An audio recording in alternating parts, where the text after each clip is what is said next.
لیکن سیاست میں میرا خیال ہے یہ حقیقی بات زندگی میں مشکل ہے. ٹھیک ہے احتشام صاحب کا بھی کامنٹ لے لیتے ہیں. احتشام صاحب, آصفہ بھٹو زرداری ظاہرہ پہلی ان کی باقاعدہ سیاسی تقریر تھی, ویسے تو موروثی سیاست پر ہمیشہ سے یہ تنقید ہوتی رہی ہے, آپ کیسے دیکھتے ہیں؟ دیکھیں جس طرح شاہ صاحب بات کر رہے ہیں, اگر اوورآل سونیا بھٹو خاندان کی بات کی جائے, ان کی خواتین کی بات کی جائے, تو ڈیفینیٹلی مرحومہ بے نظیر بھٹو صاحبہ کے بعد توقعات لوگوں کی بہت تھیں کہ بختاور یا اور جس طرح فاطمہ ہیں, یہ اپنا آصفہ ہیں, ان کے بارے میں بہت زیادہ امیدیں تھیں. اور آپ کو یاد ہے کچھ عرصہ پہلے زرداری صاحب نے بھی کہا تھا کہ وقت آئے گا کہ دونوں بہنیں جو ہے نا وہ سیاست میں انٹری دیں گی. بختاور صاحبہ کی تو آپ نے دیکھا منگنی ہو گئی ہے, وہ اپنی خالہ کی طرح صنم بھٹو کی طرح لگتا ہے کہ وہ گھریلو زندگی گزاریں گی, وہ سائیڈ لائن ہو گئی ہیں. ابھی سوال بڑا اہم ہے, میں بھی بڑے شوق سے دیکھ رہا تھا کہ اپنا آصفہ کیا بات کریں گی. دیکھیں 2 تقریریں آج کی ہیں, تھوڑی سی اس کی بھی بات کر لی جائے. پہلے تو مریم صاحبہ کی تقریر, وہ تو واضح طور پر لگ رہا تھا عرفان صاحب مجھے اپنا شاہ صاحب کے عرفان صدیقی صاحب اور کیا نام ہے دوسرے پرویز رشید صاحب کی ساری کاوش تھی, جذبات ان کے مریم صاحبہ کے اپنے تھے. اب سوال یہ کہ اس سٹیج پہ آصفہ صاحبہ کو لانچ کرنا, ظاہر ہے بلاول بھٹو اگر بیمار نہ ہوتے تو ڈیفینیٹلی انہوں نے ہی آنا تھا. مجھے نہیں لگتا تھا کہ دور دور تک آصفہ نے آنا تھا. وہاں یہ مستقل تقریر کی ہے سوائے اس کے کہ ہم کہہ سکتے ہیں بھئی خوش آئند بات ہے, لڑکی ہے, ینگ ہے, اچھی ہے, آئی ہیں پہلی دفعہ بولی ہیں, ٹائم لگے گا. باقی میں ایگری کرتا ہوں شاہ صاحب سے کہ جس طریقے سے بلاول بھٹو صاحب کو گروم کیا گیا اور بڑی محنت کی گئی, اور بڑی حد تک ہم سمجھتے ہیں کہ وہ بولنے میں بہت کامیاب بھی ہو گئے, اچھا بولتے بھی ہیں, اور جس کو کہنا چاہیے سمجھداری اور سمجھ بوجھ کے ساتھ گفتگو کرتے ہیں. تو ان کا تو ابھی دیکھنا پڑے گا. لکھی ہوئی تقریر تھی, خیر لکھی تقریر تو مریم صاحبہ کی بھی تھی, اور اسی طریقے سے آپ دیکھ لیں کہ ان کی تقریر بھی, جی ہاں وہ بلاول تو اب آپ دیکھ لیں ایکسٹمپور تقریریں کرتے ہیں, وہ بڑی اچھی تقریریں کرتے ہیں. تو لہٰذا یہ کہہ دینا کہ جی کوئی سوائے اس کے کہ خوش آئند بات ہے, اچھی بات ہے, ابھی دیکھنا پڑے گا آگے چل کے کہ وہ اپنے آپ کو کس طرح گروم کرتی ہیں. اوورآل ویسے کہا جاتا ہے بھٹو فیملی میں اگر بے نظیر صاحبہ مرحومہ کے بعد اگر خاتون واقعتاً جو صلاحیت والی تھی تو وہ مرتضیٰ کی بیٹی جو ہے نا وہ فاطمہ بھٹو ہیں. وہ آج بھی دیکھیں وہ سیاست میں نہیں آئی, لیکن آپ ان کے انٹرویو دیکھیں CNN کو, اور لکھتی ہیں بہت اچھا, اور پڑھی لکھی ہیں, کتابیں بھی لکھ رہی ہیں وہ, تو ان کا تو مقابلہ نہیں ہو سکتا ان کے ساتھ. بیٹیاں تو میرا نہیں خیال زرداری صاحب کی کوئی اتنا زیادہ سیاست میں کوئی شوق رکھتی ہیں, یا بلاول بھٹو نے اب ڈیفینیٹلی والدہ تھیں, انہوں نے گروم کیا, اور بعد میں کچھ اور لوگ بھی ان کے ساتھ رہے, تو وہ ایک کامیاب آدمی ثابت ہو سکتے ہیں. لیکن بہرحال اب کمی تو انہوں نے پوری کرنے کی کوشش کی بلاول کی. ٹھیک ہے دیکھتے ہیں کہ آگے کیا ہوگا. ٹھیک ہے ارشاد عارف صاحب, میں آپ کی طرف آؤں گی. ہم نے دیکھا ملتان جلسے کے حوالے سے آپ کیا سمجھتے ہیں کہ حکومتی اسٹریٹجی کیا درست تھی؟ پہلے یہ کہا جاتا رہا کہ جلسہ نہیں ہونے دیا جائے گا, پھر مجبوراً اجازت دے دی گئی. اب سمجھتے ہیں کہ ایک معمول کے جلسے کو غیر معمولی جلسہ بنانے میں حکومت کا بھی اچھا خاصا کردار رہا ہے.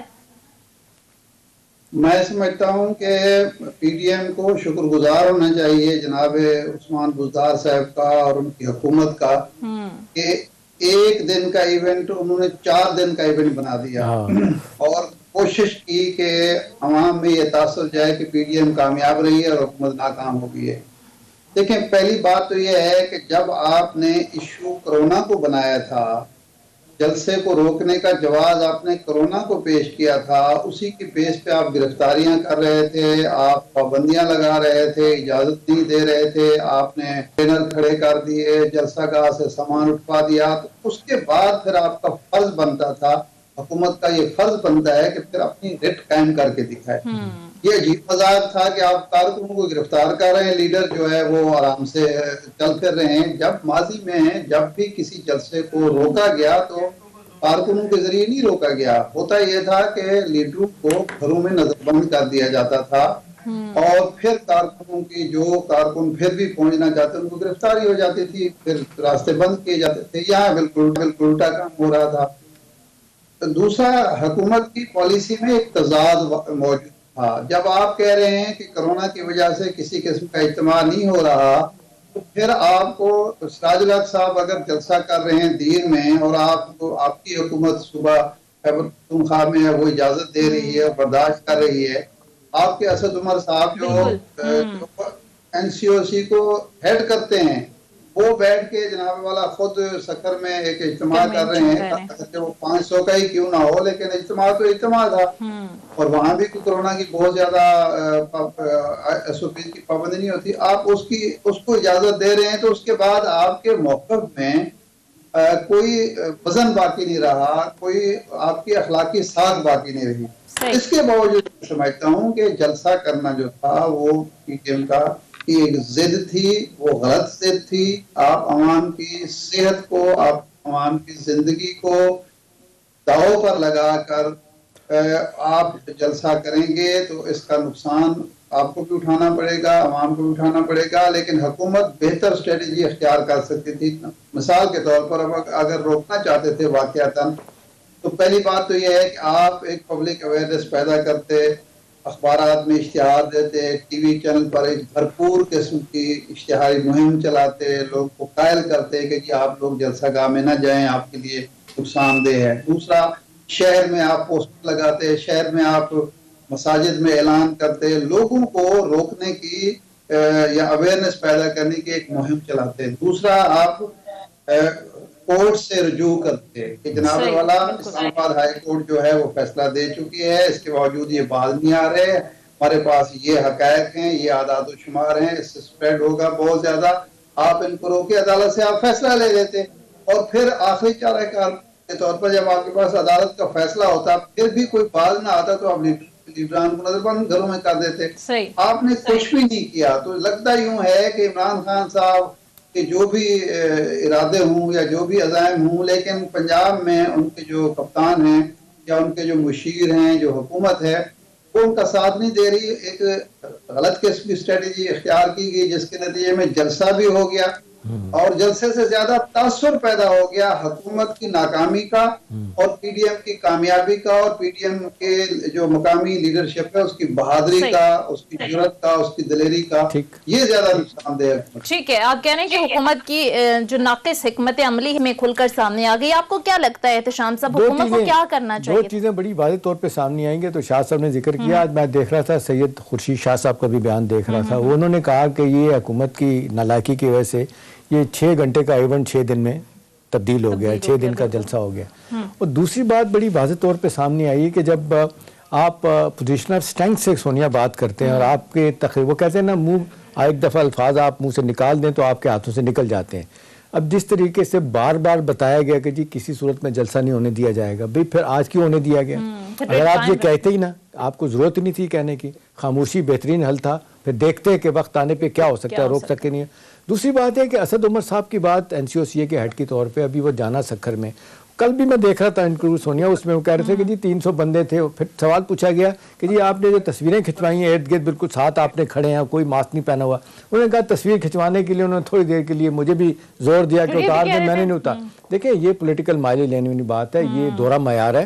اور پھر یہ کہ حکومت کو لوگ دیکھتے ہیں کہ بھی حکومت لیڈ کرے گی اور اپنا جس کو کہتے ہیں اپنے قدم اٹھانے سے لیڈ کرے گی، بائی ایگزامپل لیڈ کرے گی، وہ نہیں کیا گیا.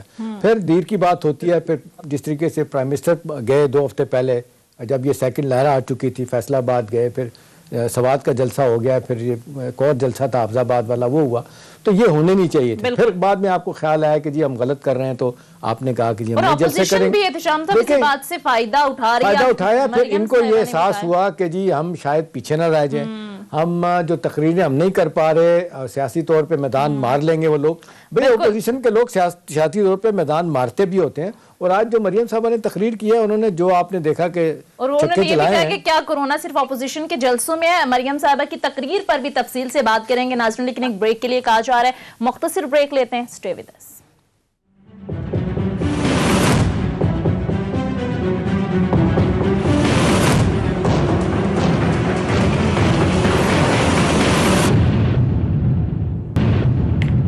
بریک کے بعد خوش آمدید. اب ذرا آ جاتے ہیں مریم نواز صاحبہ کے آج کے خطاب پر. پہلے آپ کو سنواتے ہیں کہ آج مریم نواز صاحبہ نے کیا کہا. صاحب آلموسٹ وہی پرانی باتیں، وہی اداروں پر تنقید، وہی للکار، کیسے دیکھتے ہیں؟ دیکھیں یہ سیدھی سی بات ہے، سیاست میں کنسیشن ایکسٹریکٹ کرنا، حاصل کرنا ہر پارٹی کا، ہر لیڈر کا حصہ ہوتا ہے. 11 مہینے کی خاموشی جب تھی، نواز شریف صاحب وہاں بیٹھے رہے، یہ اسلام آباد میں لاہور میں بیٹھی رہی تھی، ایک لفظ نہیں بولتی تھی، ٹویٹر ان کا خاموش تھا اور کھانے پکانے کی باتیں ہوا کرتی تھیں. تو وہ ظاہر سی بات ہے اس وقت بھی کہنے والے لوگ تو یہ کہتے ہیں کہ ڈیل اور ڈھیل کی باتیں ہوتی رہی ہیں. بائی دی وے یہ جو سارا کا سارا دباؤ ڈالنے کی کوشش ہے یہ کسی طریقے سے مذاکرات کی طرف لانے والی بات. اور جس طریقے سے اگلے دن آپ نے دیکھا کل شہباز شریف صاحب نے کہا کہ جی ڈائلاگ ہونا چاہیے. آج میں پھر سن رہا تھا شاہ صاحب شاہد خاقان عباسی نے بھی کہا ہے کہ جی ڈائلاگ کی بات ہونی چاہیے. تو یہ ساری باتیں تو اس طرف لے کے جا رہی ہیں جی ہاں جی ساڑھنا گل کرو مکو ساڑھنا، مطلب الفاظ میں کہ ہم دباؤ بڑھائیں گے. اب دیکھنا یہی کہ عمران کے بارے میں تو بڑا واضح طور پہ سمجھ آ گئی کہ بات وہ جو بار بار ایک ہی بات وہ کہہ رہے ہیں کہ جی بات ہو سکتی ہے N R O short of that cases واپس نہیں جائیں گے. اب حکومت اگر یہ سمجھتی ہے ایک بات پہ تو پھنس گئے نا، 38 میں سے 34 پوائنٹ نیب کے وہی ہیں نا، ان کو ختم کیا جائے، مانتے نہیں ہیں. پھر کہتے ہیں کہ جی این آر او آپ دینے والے نہیں ہو تو عامر دیا کرتا ہے، مشرف کی طرف اشارہ کیا جاتا ہے. یہ ساری باتیں اپنی جگہ. اب بات یہ ہے کہ اب سیاست میں تو آپ ہر طرح کا حربہ استعمال کرتے ہیں، آپ کا پورا حق ہوتا ہے. اب جس طریقے سے جلسے جلوس ہو رہے ہیں، ٹی وی ریڈیو اخبارات، آپ جو بات کہنا چاہتے ہیں کہہ رہے ہیں، ٹویٹر پہ بات کہتے ہیں، واٹس ایپ، کوئی چیز ایسی ہے جو چھپی ہوئی ہے اس کے باوجود اگر کوئی کہے کہ آزادی نہیں ہے تو پھر آزادی کہاں سے آئے گی. تو ظاہر ہے یہ دباؤ بڑھانے کی ہر ممکن وہ کوشش کریں گے. پھر ایک دفعہ آپ نے دیکھا اداروں کو پھر انوالو کرنے کی کوشش کی گئی. اب لوگ کہہ رہے ہیں کہ بھی اداروں کو انوالو، بھائی دیوے آج انہوں نے عدلیہ کی بھی بات کی ہے، عدلیہ کو بھی للکارا انہوں نے. اب سوال یہ کہ کیا سب کو امتحان میں ڈالنا ہے، کیا سب کو یہ میسج دینا ہے کہ اگر آپ نہیں کریں گے ہمارے ساتھ مکمل نہیں ہوگا تو ہم کسی حد تک جا سکتے ہیں. اب میرا خیال ہے یہ شیخ رشید بھی کہتے ہیں، باقی لوگ بھی کہتے ہیں وہ حکومت چھوڑ دے گا، ڈیل نہیں کرے گا.